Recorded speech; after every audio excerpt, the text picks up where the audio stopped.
Love to see you guys out here. This is great. To be at the bleeding edge of the country, we have to start at the center of the country.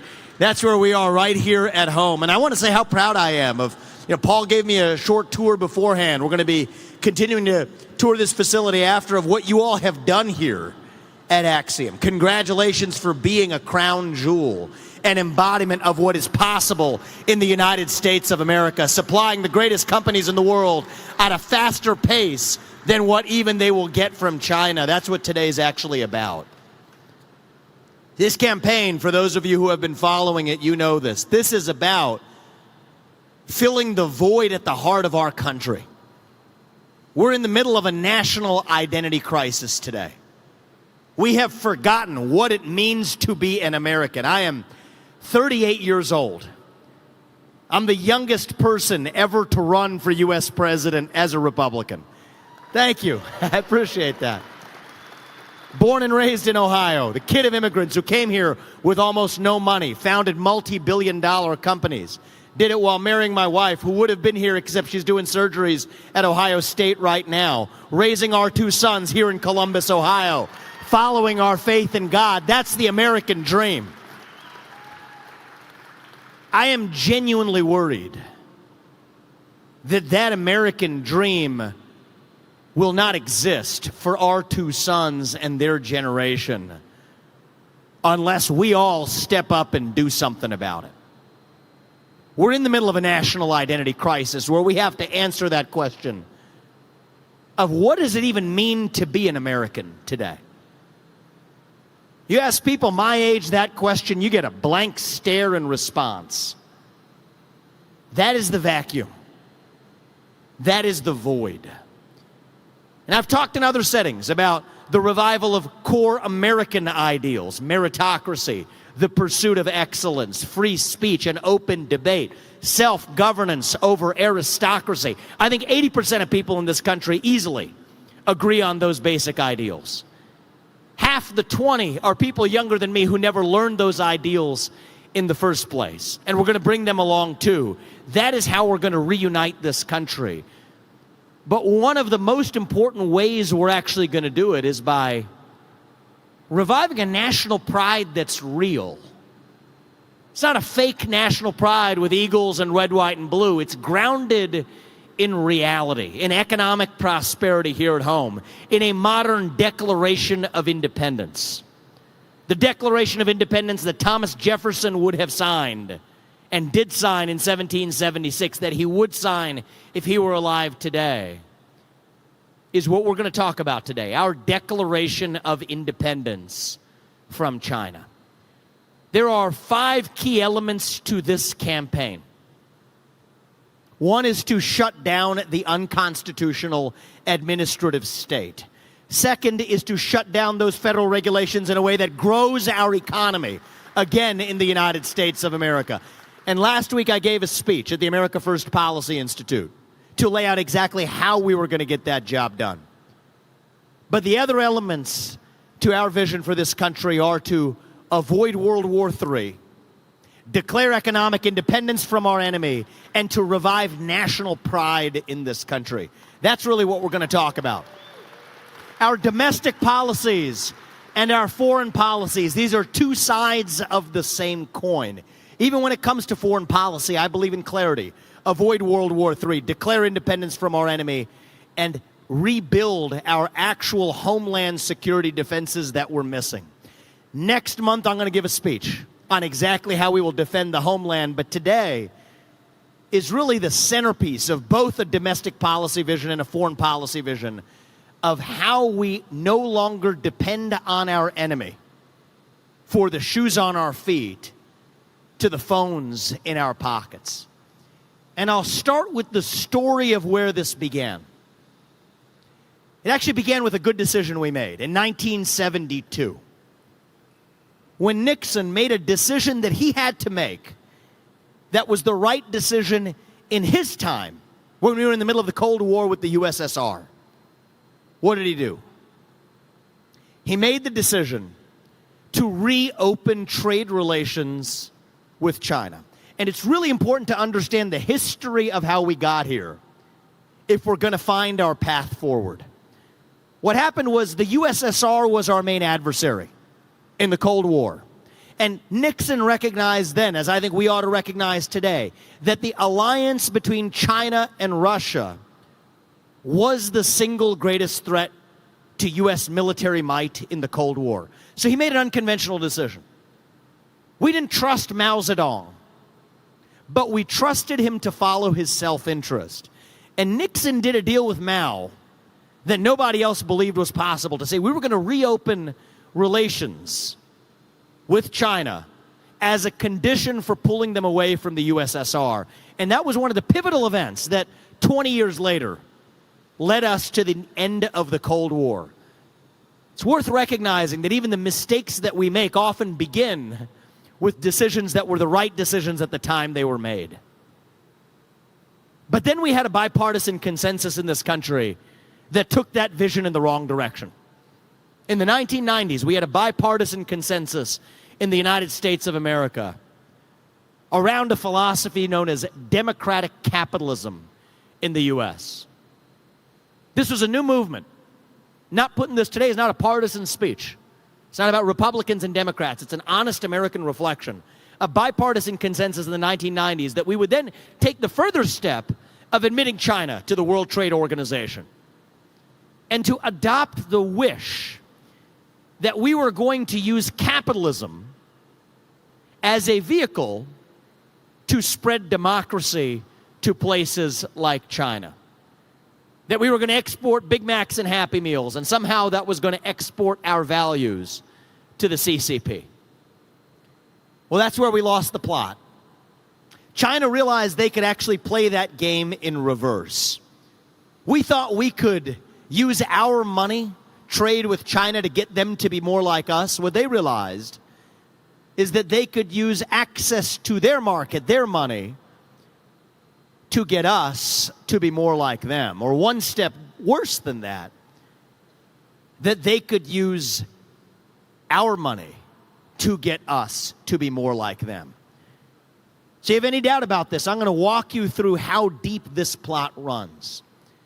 Xi Jinping, when he is pressed by the UN or other bodies on the human rights crisis in Xinjiang, where there are over 1 million Uyghurs enslaved in concentration camps, subject to forced sterilization, communist indoctrination, and worse, in what is one of the worst human rights atrocities committed by a major nation since the Third Reich of Germany. What does he say? Well, the U.S. is no better, he says, because Black Lives Matter, BLM, proves that the U.S. is no better on human rights. Their top diplomat, Yang Jiechi, came to the Alaska summit in the last couple of years, where he looked Tony Blinken, our Secretary of State, in the eye with an opening speech where he said, China wants to see the U.S. do better on human rights and to stop slaughtering, that's his word, stop slaughtering black Americans.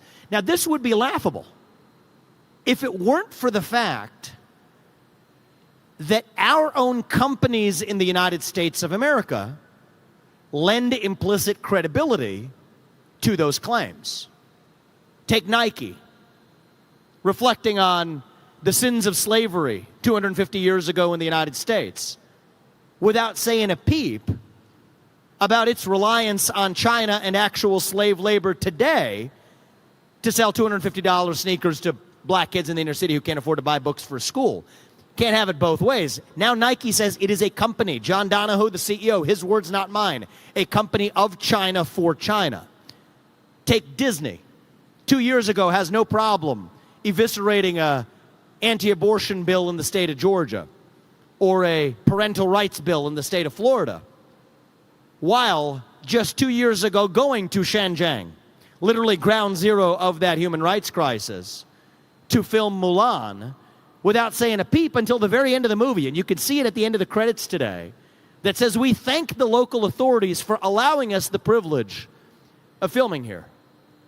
Our fellow Ohioan, former Ohioan at least, LeBron James, who famously derided Daryl Morey, the general manager of the Human Rockets, for daring to say, fight for freedom, stand with Hong Kong. Nike, BlackRock, Airbnb, JP Morgan Chase, the story is the same, because it's not even their fault. It comes down to money. The Chinese Communist Party builds a great Chinese wall that stops you from entering the Chinese market if you criticize the CCP. But they will roll out the red carpet if you criticize the United States. Take BlackRock, the first asset manager ever to be granted as a foreign asset manager the right to sell mutual funds in China. How did they get it? It was only after BlackRock's CEO, Larry Fink, lobbied in the United States for lowered listing standards for Chinese companies in the U.S. Now, is it any mystery that the same company that tells U.S. firms like Exxon and Chevron and countless other companies that they have to reduce emissions, including Scope 3 emissions here in the United States, does not say a peep as a shareholder of PetroChina on the other side of the world, even as they apply no emissions caps on the other side. This is not an accident, and it's exactly what happens in the United States when we are dependent on our adversary for our modern way of life. We sang the siren song of saying that this was actually about global capitalism, that we're committed to capitalism. And make no mistake, I am an unapologetic defender of capitalism, true capitalism, as the best system known to man to lift us up from poverty. That is the American way of life. That is the story of Axiom Plastics. That is the story of the American dream that so many of us have lived. But when that system is co-opted by a foreign actor to use capitalism as a vehicle to advance non-economic agendas, that's not capitalism anymore. That is mercantilism. And the right answer for the 21st century is not the same answer that we might have given back in 1980. I respect Ronald Reagan. I respect him because, like Nixon, he did what he needed to do in his era. He slashed regulations, opened up trade, embraced global capitalism at a time when that was what was required. But as my favorite Republican president of all time, Abraham Lincoln, famously said it, the dogmas of a quiet past are inadequate to the stormy present. And today we say that the dogmas of 1980 are inadequate to the unique challenges that we as Americans face today. And what I'm going to lay out today, we're sort of making this a trademark of the campaign. We like to use some poster boards to make things clear. What we're going to lay out is, for the first time in either party, a clear and pragmatic vision for how we will actually, finally, at long last, declare economic independence from China while actually advancing American prosperity here at home. This isn't a wish list. This is what we are actually going to get done in this country. There's 4 elements to it. First is to declare independence from China. We must declare independence from the climate agenda here at home. Second, to declare independence from China over the long run, we must first ensure we have semiconductor independence from Taiwan starting today here at home. Thank you. Third, we will declare independence for our defense industrial base so that the weapons that we may need, God forbid, in an armed conflict scenario with China, do not actually come from China. And fourth, a pharmaceutical supply chain that we rely on for life-saving medicines to daily medicines like ibuprofen that we take that rely on our enemy for our modern way of life. We will cut off our pharmaceutical dependence on China. Those are the 4 elements of how we will, at long last in this country, declare economic independence from our enemy. Let me start with the first of those articles, the Articles of Independence. from communist China. We have to actually declare independence from the climate change agenda, which is itself a farce. I said this on the debate stage. I took a lot of heat for it. I'm going to say it again. The climate change agenda is a hoax because it has nothing to do with the climate and everything to do with global equity, specifically letting China catch up to the United States of America economically. I'll explain to you how it works by way of example. Take the electric vehicle cult in the United States, and I have no problem with the existence and purchase of electric vehicles, but I do have a problem with a subsidized industry that falsely tilts the scales towards China. Those EVs, we depend on them. We depend on China for rare earth minerals and mineral refining capacity in order to provide those electric vehicles in the United States. So when U.S. taxpayers subsidize EVs, we are actually subsidizing the Chinese Communist Party on whom we rely for the production of those EVs. The same story for the solar panels in this country. Think about the emissions caps that we apply in this country. As of 2019, and the trend continues, China emits more carbon, more greenhouse gas emissions than the United States and the rest of the developed world combined by claiming to be a developing nation under the Paris Climate Accords and other international standards. Yes, that is a farce. The same opponents to carbon emissions, projects from companies like Chevron that are dropped, say nothing, as those same carbon emissions are shifted to places like China. Yes, that is a farce. The same opponents to carbon emissions here at home are also opponents to the greatest form of carbon-free energy production known to mankind in the United States of America. That is nuclear energy, where China is the only country, other than the U.S., that has a Gen 4 reactor today, while we still suffer with Gen 2 reactors. And so what we're going to have to do in the United States is actually reduce our dependence on China by first unshackling ourselves from the climate agenda here at home with a commitment to once again, without restraint, drill, frack, burn coal, and embrace nuclear energy in this country. And what I will do as U.S. President is on day one, we will rescind any unconstitutional federal regulation from the EPA to the Department of Energy to the SEC that requires even the measurement or the reporting of carbon dioxide emissions. We are done with it, to instead focus on GDP growth and actual American flourishing here at home.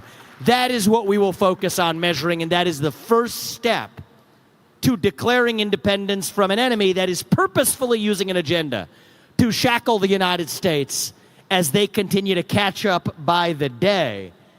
It's not too late to get this right. We're behind, but that's the first step to our economic independence from China. The second step is critical. It requires regaining control over our modern way of life. And there's a special reason why we're giving this speech here today, just a 5 to 10 minute drive from the new facility being built by Intel right here in Ohio. That comes to declaring our semiconductor independence from Taiwan. I want to tell you all how serious this is. Today we depend on Taiwan for the little chips that power our modern way of life. From these phones in our pockets, to those lights, to those cameras, to the refrigerators that kept your water cold before you drank it this morning. Those are powered by these little chips, leading edge semiconductors, manufactured and powered by Taiwan. The fact that we ever got here, the fact that our entire modern way of life depended on a set of islands off the southeast coast of China, is a shame. We must learn from our past, or we're destined to make the same mistakes again. But we are where we are. And so now the question is, with precision, how do we actually address it? What I'm about to lay out is not an economically protectionist vision. We have to be precise. We believe in capitalism in the United States. We don't believe in crony capitalism. There could be many reasons for showering money from on high like manna from heaven, from the government onto companies. I think we have to be clear-headed about why we're actually doing it. And I think this is where I part ways with the current administration, the Biden administration, as well as many Republicans who supported the CHIPS Act. This is difficult for me to say here in Ohio, but I believe in speaking truth. That is what this campaign is all about, speaking the truth, not just when it is easy, but when it is hard.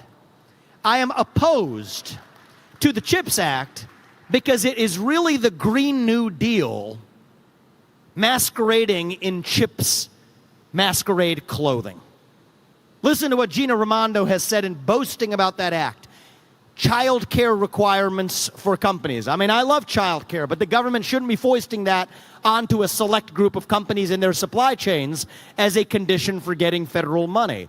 An ESG agenda, diversity quotas, up and down a supply chain supposedly in the name of onshoring semiconductor production into this country. The same act that passed the CHIPS Act into law was the same law. Literally, if you had to sign up for CHIPS, you also had to sign up for the National Science Foundation, the NSF, applying diversity, equity, inclusion quotas and mandates to how they make their grants based on race through the National Science Foundation.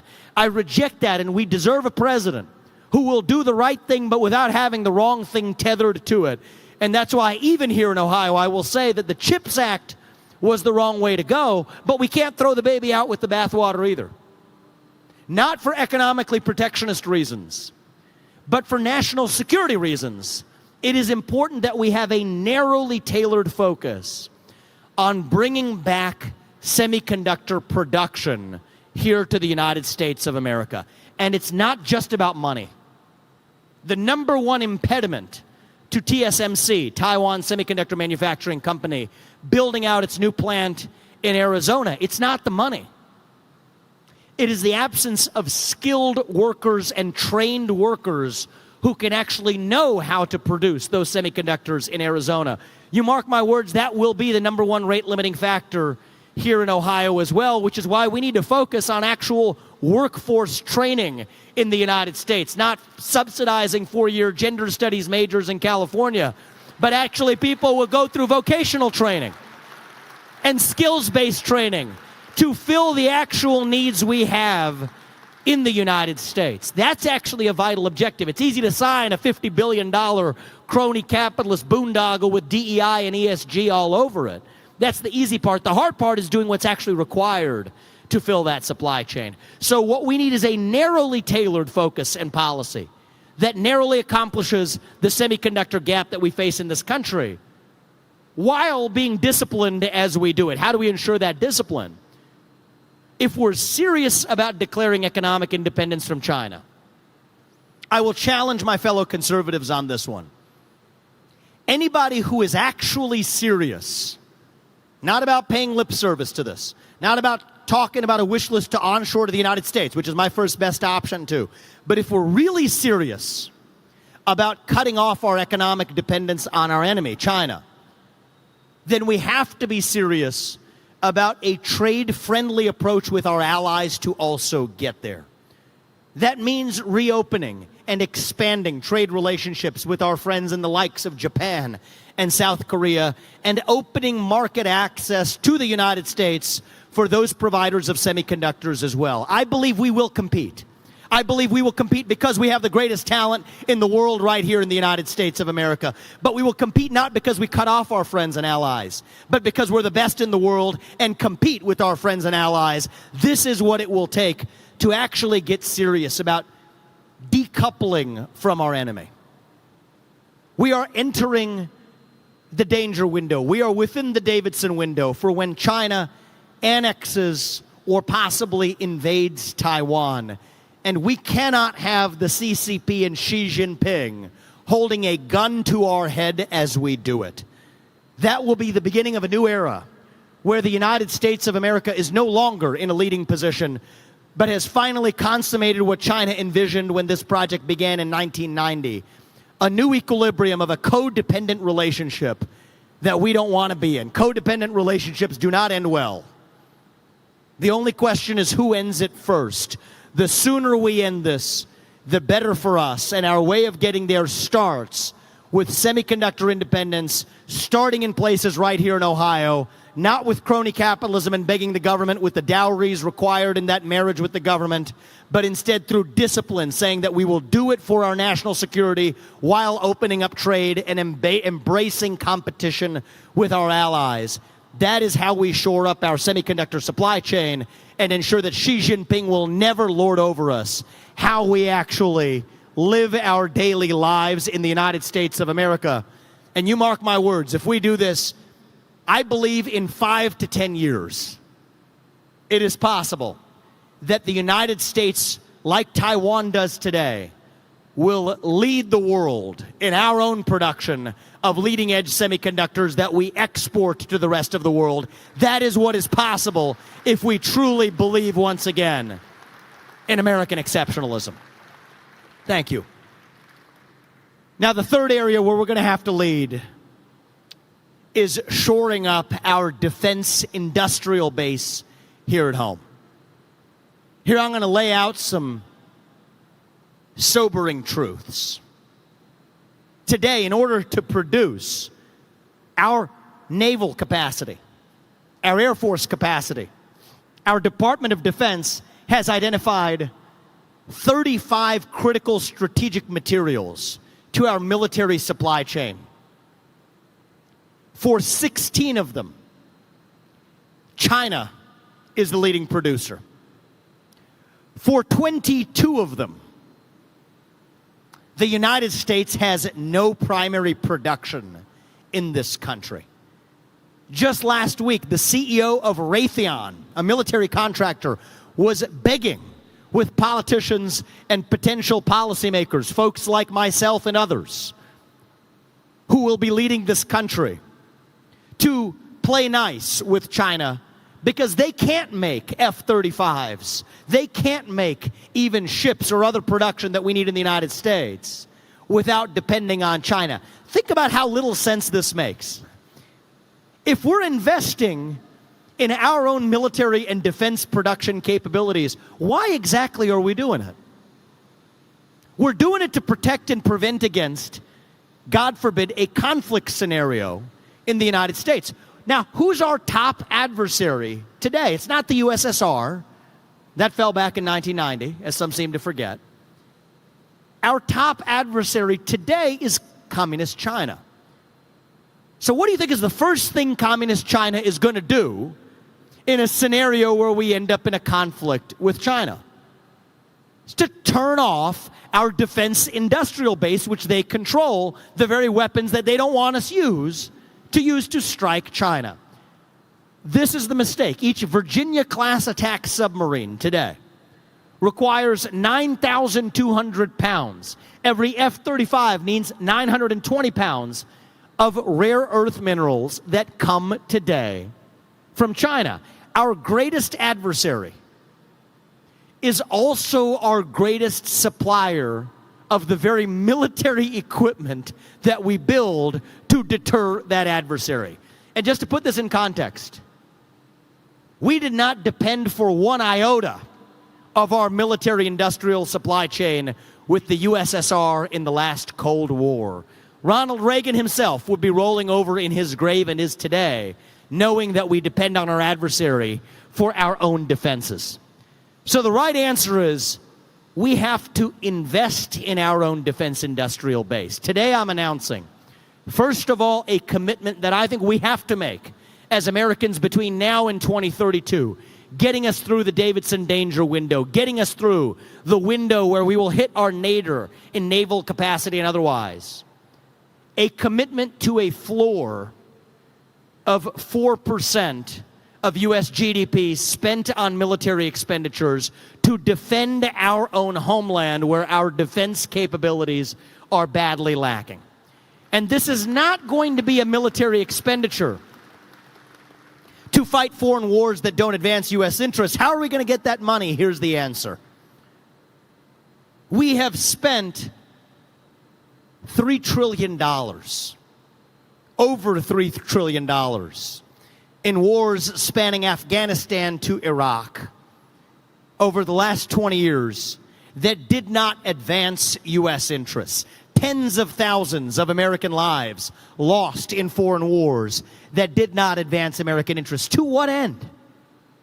20 years later, the Taliban still in control in Afghanistan. 20 years later, a regime in Iraq that is still unfriendly to the United States, weak, vulnerable to Iranian encroachment. Just in recent weeks, Ohio's own sons and daughters in our own National Guard coming back from deployments to Iraq. Here we are 20 years later. We have to learn from our past mistakes in order to avoid repeating them. Where our military investment really needs to go is to defending our homeland itself. Cyber defense capabilities that are lacking today. Super electromagnetic pulse capabilities that are lacking today. Electromagnetic pulse attacks that could take out our electric grid in a matter of days. 60 Chinese transformers embedded into the U.S. electric grid today. Nuclear missile defense systems that are lacking in an era of hypersonic missiles. Space-based defense capabilities that are lacking in an era where China and Russia both have space-based offensive capabilities against the United States. Border defense capabilities, where we are using our own military to defend against an armed invasion across somebody else's border in Ukraine, when we were not using our own military to defend against our own southern border facing an armed invasion here at home. That is wrong. The top job of the U.S. military under my watch will once again be to defend American citizens here in the homeland. And with that, that is how we will shore up our defense industrial base and our homeland defense capabilities against our top adversary, that is communist China, evolving, as Lincoln might have called us to do, the dogmas of 1980, peace through strength, to a new vision of prosperity through peace here at home. That is the new way forward for both advancing our economic interests while advancing our national security here at home. A peace dividend by no longer fighting wars in parts of the world that do not advance our interests, to have the money to actually defend our own industrial base right here at home in the United States of America. That is how I will lead this country as your next commander-in-chief. Thank you.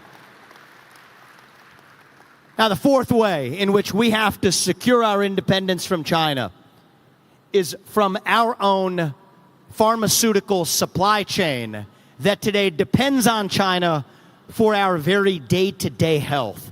Today, over 70% of America's supply of key pharmaceutical ingredients come from China. Over 95% of our imports for over-the-counter medicines, like ibuprofen, come from China.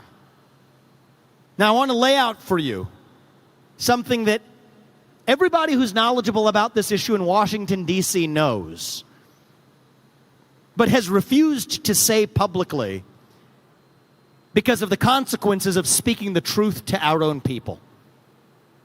I believe we have to speak the truth as leaders of this country, not just when it is easy, but when it is hard. Here's the truth of what's going on with the fentanyl epidemic in this country. Yes, we have fentanyl spreading like an epidemic across our country, but where's it coming from?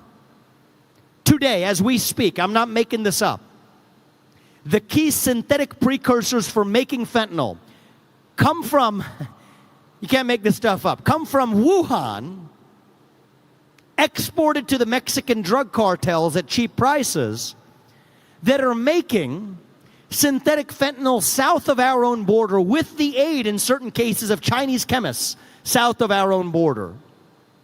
lacing fentanyl into other drugs unknowingly for the people who take them here in the United States. There are between 80 and 100,000 deaths that are going to happen in this country due to fentanyl poisoning, most of which illegally crossed the southern border, much of which was made with Chinese precursors, in what is a one-sided opium war that we fail to acknowledge actually exists. You cannot win a war if you don't recognize that you're actually in one. I'll tell you the story of two parents who I met actually in one of my travels to Iowa. I've met similar parents within a 50-mile radius of right here where we are in Ohio. In this case, it was Derek and Kathy. They lost their 17-year-old son, Sebastian, who took a Percocet that he bought via Snapchat. He shouldn't have done that. And we have a lot of fixes for social media in this country to make sure kids don't have the ability to do things like that. But he bought what he thought was Percocet on Snapchat. What he didn't know he was buying was a death sentence, because that Percocet was laced with fentanyl that likely crossed our southern border after being made from synthetic inputs coming from China. This is not an innocent accident. This is intentional. And you mark my words today. This is the part you're not supposed to say, but which is true, and we must acknowledge to get serious about decoupling our pharmaceutical supply chain with China. If we are in a conflict scenario with China, God forbid, the same country that unleashed hell on the world with a man-made virus from a lab in Wuhan, the same country that from Wuhan is sending synthetic precursors of fentanyl to Mexican drug cartels to lace other illegal pharmaceuticals with fentanyl that are killing tens of thousands of innocent American young men and women today, will be the same country that could lace our legal pharmaceutical supply chain with poison, including fentanyl as well. That is not a fate that we can abide. Yet today, that same country that unleashed hell on the world with COVID-19 with a man-made virus, that same country that's waging a one-sided, illicit opium war, lacing fentanyl into other drugs crossing the border illegally, is the same country that we depend on for 95% of our imports, for our over-the-counter medicines that we take every day. This is unacceptable. And the only way we're going to fix it is by a combination of onshoring that production here to the United States, including through radical reform of the FDA, which makes that much more difficult here in the United States than they should. That is the administrative state here at home. It is why the one war that I will wage will not be some unforeseen foreign war in the Middle East, but the war on our own administrative state here at home. Yes, we have to reform the regulations that stop pharmaceutical manufacturers from bringing that supply chain here to the United States, but it will also require, if we're being honest with ourselves, I will not sell you a fake vision of onshoring everything immediately. That's not going to happen if we're serious about decoupling from China. It will also require expanded relationships with India. And I'm not just saying that because my name's Vivek Ramaswamy, I promise. Israel, Brazil, other East Asian countries, including Japan and South Korea again, to get serious about making sure that the medicines we put in our mouth are not laced with the same poison that the Percocet that young Sebastian put in his mouth before the Chinese Communist Party played a role in killing him. And I think that that is the task ahead. This is achievable. But we can't fall into the trap of just saying that we're going to instantly onshore that. We have to have a combined, mixed strategy of onshoring it by deburdening ourselves with the FDA and other regulatory burdens, while also expanding our trade relationships with those other countries, such that our vision will be by 2032, the 30 billion doses of anti-inflammatories like ibuprofen that we take every day, we will be able to take them without having to think twice about whether we're being poisoned by our enemy for our modern way of life. See, this is the new vision for our conservative movement. A combined, honest vision that is at once trade-friendly with our allies, while also onshoring as much as we possibly can here to the United States. That's an honest approach for how we're going to actually achieve not just lip service, but actual reality here in the U.S. Now, the question I get is, do the numbers work? Are we serious about being able to actually cut the cord from China? Well, the first thing I will say is this is our moment to do it. Xi Jinping is in a weaker spot than we are if we have the courage to actually open our eyes and see it. The zero COVID policies had nothing to do with COVID. It's the Achilles heel of an autocrat. It was about power, dominion, control, and punishment. This is why China's economy is languishing today. So if we have a U.S. president who's serious about sitting across the table from Xi Jinping with a spine and actually saying with authority that unless you play by the same set of rules, unless you stop stealing our IP from our companies in forced data and technology transfers, unless you stop turning our companies into lobbying pawns, unless you actually play by the same set of rules, abiding by the same standards we agreed to, then we're cutting the cord. You will not buy land in this country. You will not donate to universities in this country. You will not turn companies into your Trojan horses. Our companies will not expand into your Chinese market. You want to know what's happened? He's going to have to fold because they're in a weaker spot than we are. But it is when you are most willing to make a sacrifice that you won't actually have to make one at all, because the numbers are on our side. Even South Korea, of the total amount of electronic exports, this is the one area they say is impossible, our reliance on China for electronics. Of South Korea's total exports in the area of electronics, the U.S. only accounts for 10% of it today. So we have capacity, both in the form of our allies as well as production here in the United States, that absolutely can fill that gap. The question is, do we have a president of the United States that has the spine to actually see it through? Take Chile. It's the third largest producer of lithium. We rely today on China for our lithium. Chile exports 8 times as much lithium to China for refining than they do to the United States today. And we have a free trade relationship with Chile today. We are lacking in some of those rare earth minerals here in the homeland, but even though 40% of those rare earth minerals come from China, 25% are enjoyed by nations like Brazil and India. So once again, this is doable. The idea that we cannot depend and that we cannot decouple from China, that it would hurt Americans here on American soil, that is a farce that we've been fed by largely Chinese-fed propaganda served up to us on a silver platter by both parties that have been lobbied effectively by the CCP. But if we see the facts, we know what's possible. And the standard I use is what young Thomas Jefferson would say if he were alive today. He's my favorite president. I can take a lot of flack for that, but that's for another day.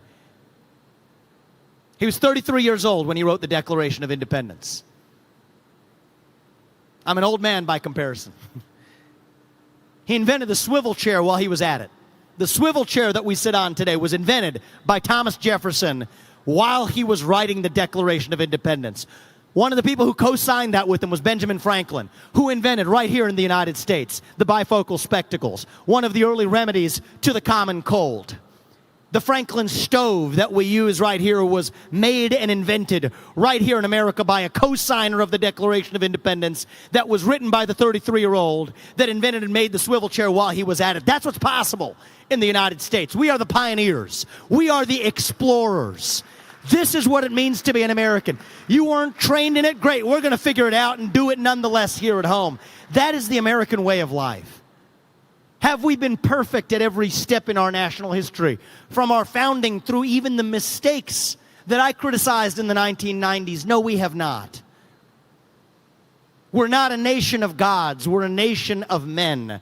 But we're a nation still founded on those ideals. And I would rather live in a country that has ideals and falls short of them, and that they will call a hypocrite for that, than a country that no longer has ideals at all. Nobody calls China a hypocrite, because to be a hypocrite, you had to have the ideals in the first place. But our worst hypocrisies, and even our worst mistakes, even the ones I have criticized today, our worst mistakes and our worst hypocrisies are still our best evidence that we still have those ideals in the first place. America is not founded on perfection. We are founded on the pursuit of perfection, the pursuit of a more perfect union, the pursuit of liberty, equality, and justice for all. That is the dream that won the American Revolution. That is the dream that reunited us after the Civil War. That is the dream that won us 2 world wars and the Cold War. That is the dream that still gives hope to the free world today. And if we can revive that dream of Thomas Jefferson from 1776, then nobody in the world, not a nation, not a corporation, not a virus is going to defeat us. That is what American exceptionalism is all about. And that is what we together will revive to save this great nation. Thank you all for coming today. May God bless you. God bless your families. And may God bless our United States of America. Thank you. Thank you.